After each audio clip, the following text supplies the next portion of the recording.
Welcome back, America. I'm Hugh Hewitt, standing by for Governor Ace Hutchinson, who joins us now. Good morning, Governor. How are you? Hugh, I'm just doing terrific. I'm down here in South Carolina, Greenville, so glad to be with you remotely.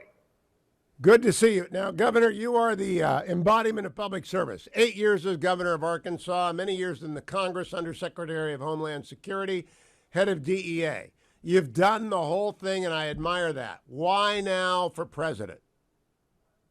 Well, because our country's in trouble under Biden's policies. We're not producing energy as we should. We have a lax border security policy. We have a fentanyl crisis in America, and we're viewed as weak on the global stage. And so America needs to rise to the occasion. We need to stop spending so much at the federal level. So these are fundamental challenges that we face as a nation. And Hugh, you mentioned my experience. My experience matches the challenges that we face. Border security, head of the Drug Enforcement Administration, so I understand the drug crisis in America. I understand balancing a budget. I did that for 8 years as governor, and I did that when I was in the United States Congress. It's the last time we balanced the budget in our country. So I understand fiscal discipline. I understand America's strength.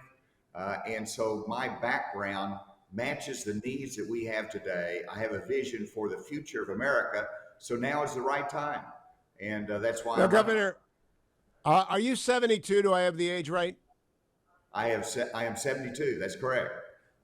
Do we need to get younger? Do the boomers, and you and I are both boomers, do we need to step aside and let people come up and serve who are younger and perhaps in the middle at the peak of their energy and mental acuity and rising rather than having enjoyed a great long career? Is it time to run for president at 72? Well, everybody's in a different circumstance, but I don't know about you, but I played basketball last week. I still play full court basketball. And so, I've been blessed with good health. Now, it's also a question of what the alternatives are. Whenever you look at Donald Trump and you look at Joseph Biden, I'm bringing youthful vigor to the campaign. And so it's young in perspective. And then secondly, when you look at the other candidates out there, let's look at the policy. If there's some candidates in there that are young, but my goodness, they want to raise the voting age to 25. They want to pull back from Ukraine. They have ideas that don't fit for today's world and are wrong. And so, no, I think experience does count and ideas count, and put me in the category of saying we need youthful energy, but we also need some experience and some wisdom that comes from the travails of life that we go through. And that's important as Now, well. Governor, when I look at your campaign, I am reminded of nothing so much as another man I greatly admire, George Pataki, in 2016. He had been the governor of New York 4 times, and he could not get traction because he had no way to generate headlines. How do you overcome the Pataki problem?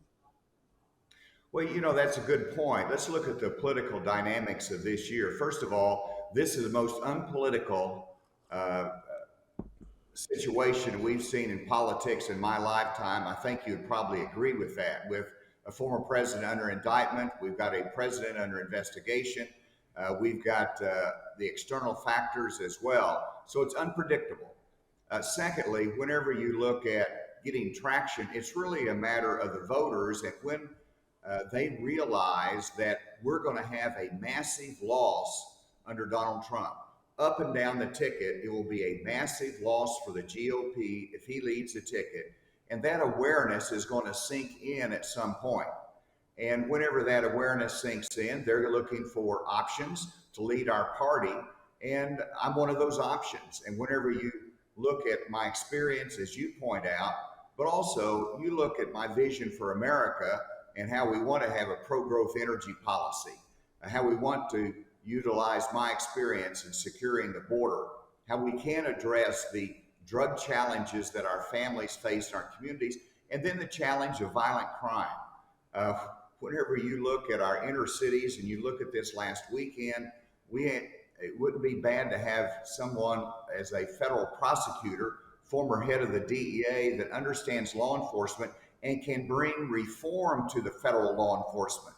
That is something that our base is crying for, and I bring the experience to do it, and you're going to hear more about that. And so I think Governor, my message today. you were succeeded by Sarah Huckabee Sanders, and Governor Sanders signed in universal school choice in Arkansas in her first 3 months in office. Why didn't that get done under Asa Hutchinson in 8 years? Well, we did move in that direction, and so we expanded school choice in Arkansas. I've been fully supportive of it. We obviously, whenever you look at what's happened in the last 3 months in school choice from Iowa, why didn't that get done earlier in Iowa? Why didn't it get done earlier in Arizona? I mean, the timing is perfect on this, and so we built the foundation for school choice that I've been promoting throughout my time. We passed educational savings accounts. We had public school choice and charter schools. That's been very expansive, but it's at a new level now, and I applaud it, and I'm glad it passed in Arkansas, and I fully supported it.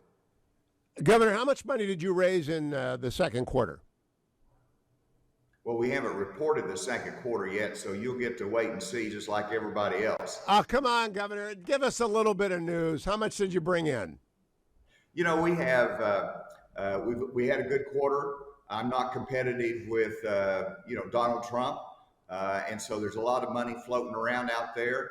People can go to asa2024.com and they can help me get on the debate stage. So that's our focus right now, is not necessarily large donors. We need small donors in order to get on that debate stage. Okay, without telling me the number, how many donors do you have to date? Because you got to get 40,000 for the August debate. Hugh, I'll be very straightforward with you. I'm not there yet. And so there's a couple of requirements, as you know, to be on the debate stage. One is our polls, and our polls qualify where we are in our polling nationally. We qualify for the debate, but then you have to have 40,000 individual donors, and they can be any amount. We're not there yet, and we've got till like August 23rd to get there. So we have work to do, and we need people's support to get there. Now, Governor, there's a difference between 5,000 and 35,000. Where are you on that spectrum in terms of number of donors? Well, we're above 5,000, so we got again more work to do. We've got time to do it. But your point is well taken. This bothers me that the RNC has set this artificial line that you've got to cross in order to qualify for the debate. We ought to be more expansive than that rather than restrictive. You think about 40,000 donors. What does it take to get 40,000 donors? Perhaps it takes an explosive rhetoric in which you're totally uncontrolled and undisciplined, and that gets people excited. Or you have to spend a lot of money to get there. And so the RNC is basically saying you need to spend $1 to $2 million in order to generate 40,000 donors. We're going to get there, but it's just a matter of dollars and cents and magnifying the message between now and August. Now, Governor, I ask every candidate about China because I consider it the existential threat to the United States. What do you think about China, and would you specifically speak about the genocide of the Uyghurs? Well, first of all, the Uyghurs is a human tragedy that lies at the feet of responsibility of communist China. And, it's a Muslim minority. They're repressed. They're incarcerated.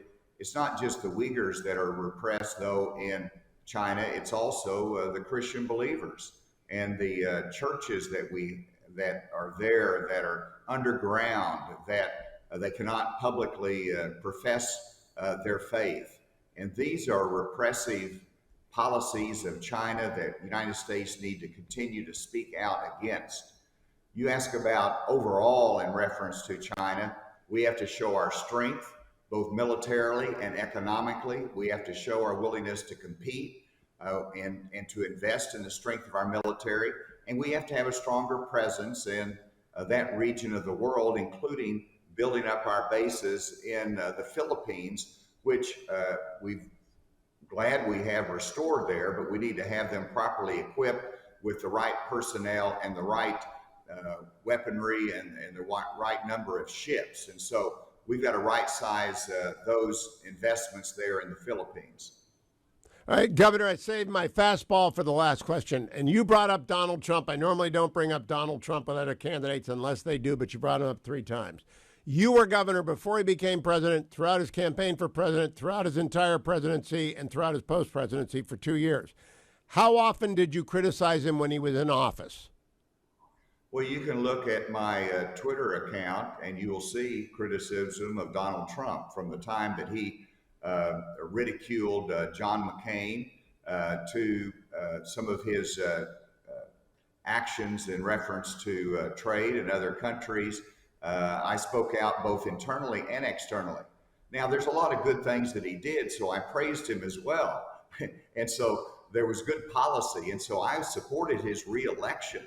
But it was what happened to Donald Trump after the election and leading up to it that hurt our democracy, that, as I've said, disqualified him for the presidency.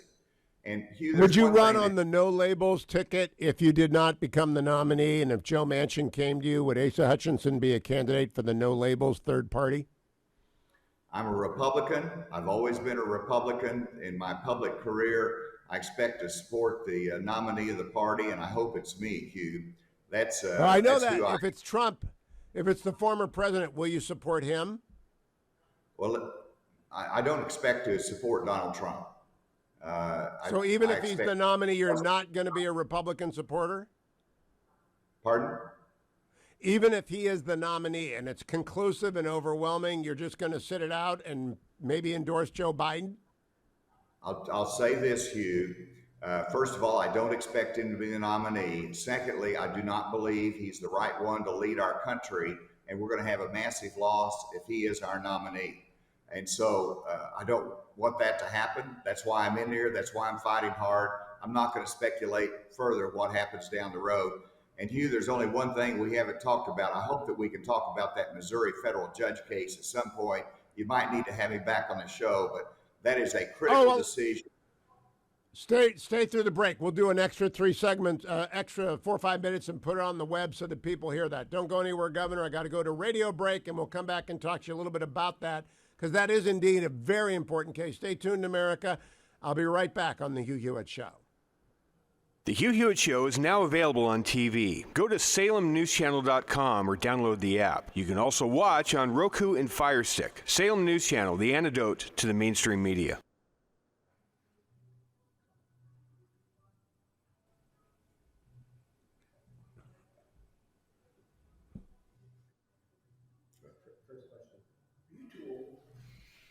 I'm back now with Arkansas Governor Asa Hutchinson. Governor, you said before we went to the break on the radio show, you want to talk about the decision out of Louisiana rebuking the federal government's attempt to manipulate speech. Hold forth, because I'm with you. Well, the Missouri judge basically ruled against what they call shadow banning, which means the federal government goes into the private sector, in this case, social media companies, and saying, you need to pay attention to this account, you ought to ban that account, and if you don't, we're going to threaten antitrust violation against you. That's a quick summary of the threat and how the government used its power to influence social media companies to ban conservatives.